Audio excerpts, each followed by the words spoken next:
porque nós esperamos uma vida além da morte. Porque nós confiamos que a morte não é o fim da vida. A morte é uma passagem. A morte é uma Páscoa.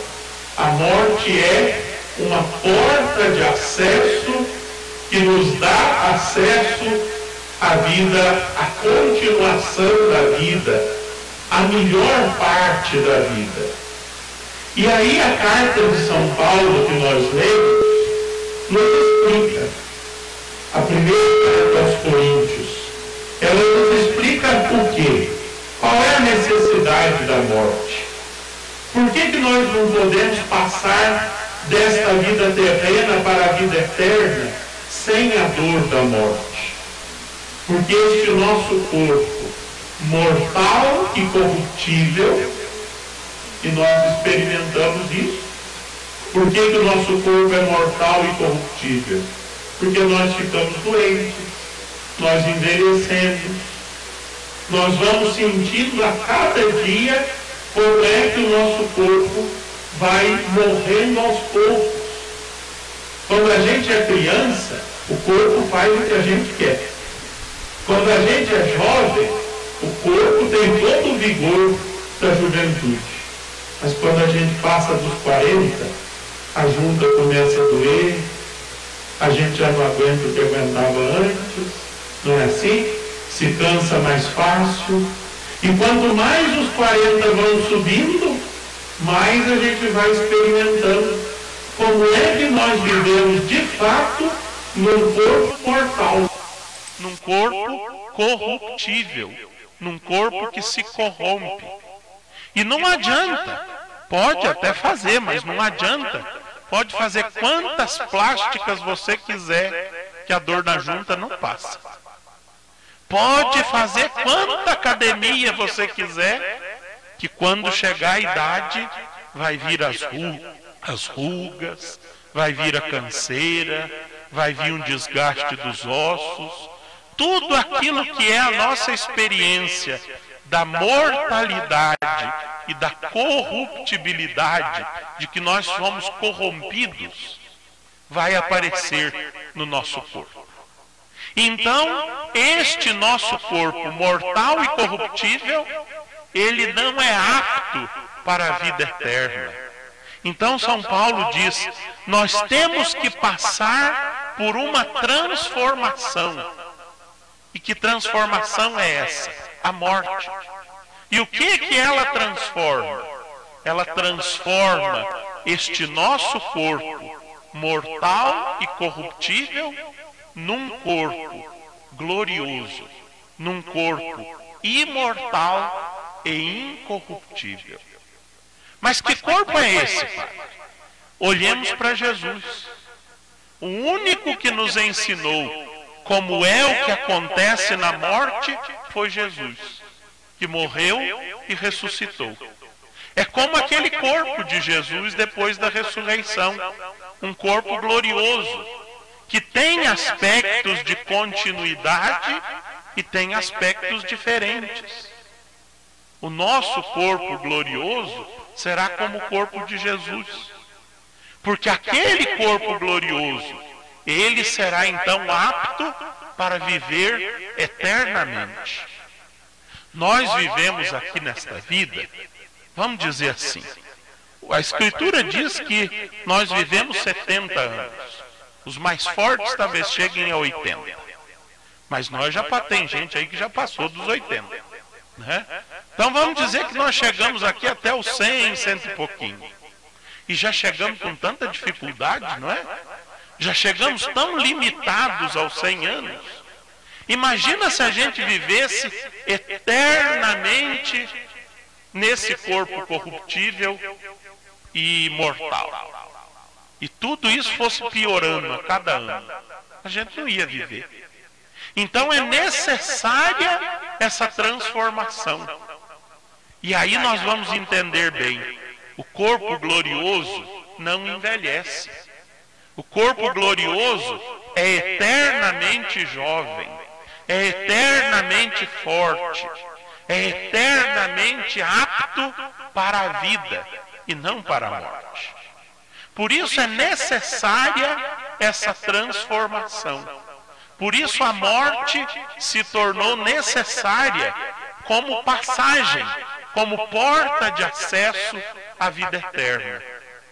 Porque não dá para a gente viver eternamente neste corpo mortal, neste corpo corruptível.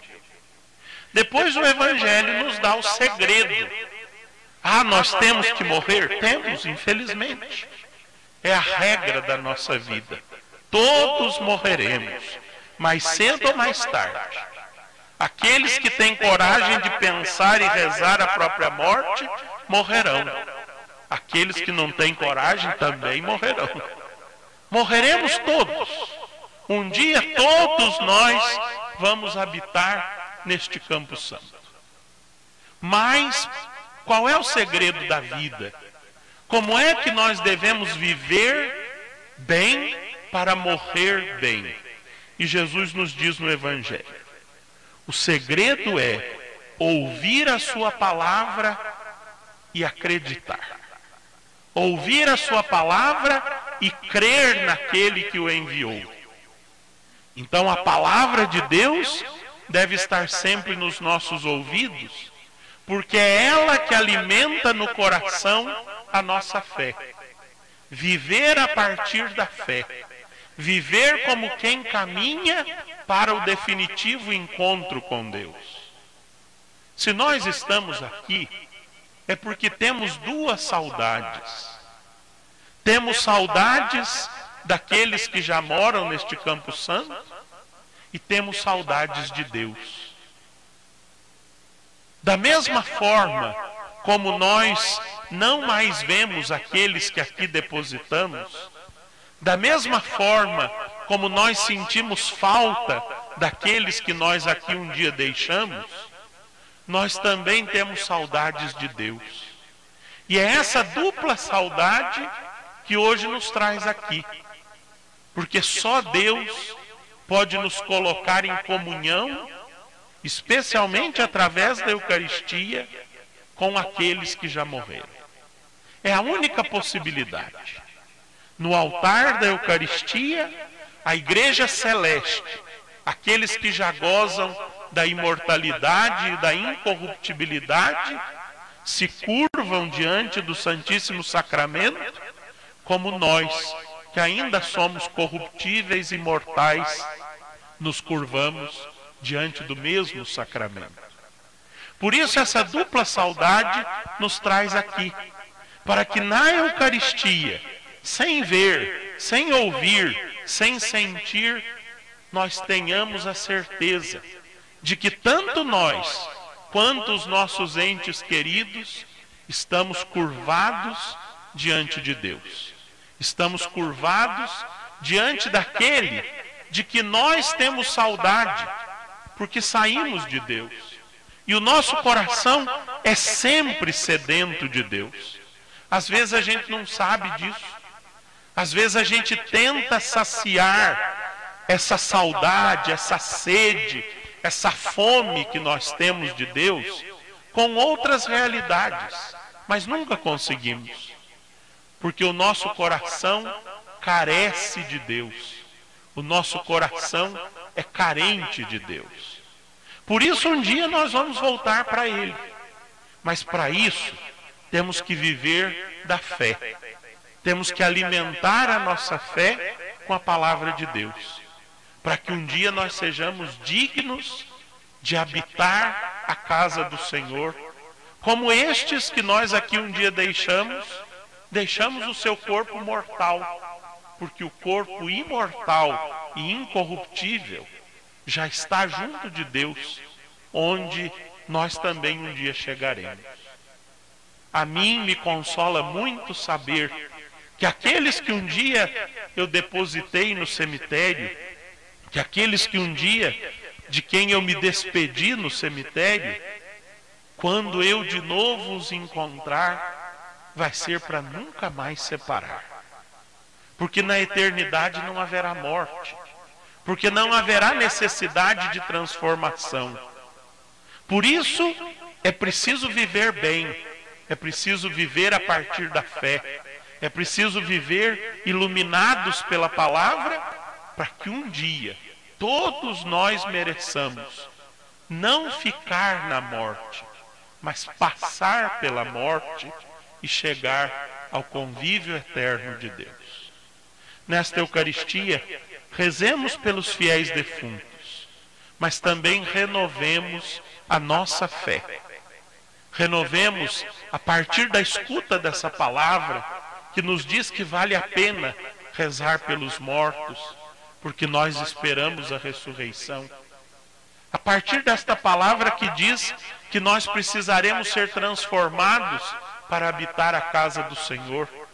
A partir desta palavra que nos orienta a ouvi-la e com ela alimentar a nossa fé para sermos dignos desta transformação. Rezemos pelos defuntos e renovemos o compromisso da fé de vivos que caminham não para a morte, mas para a plenitude da vida, conscientes de que um dia teremos que passar pelas portas da morte. Amém.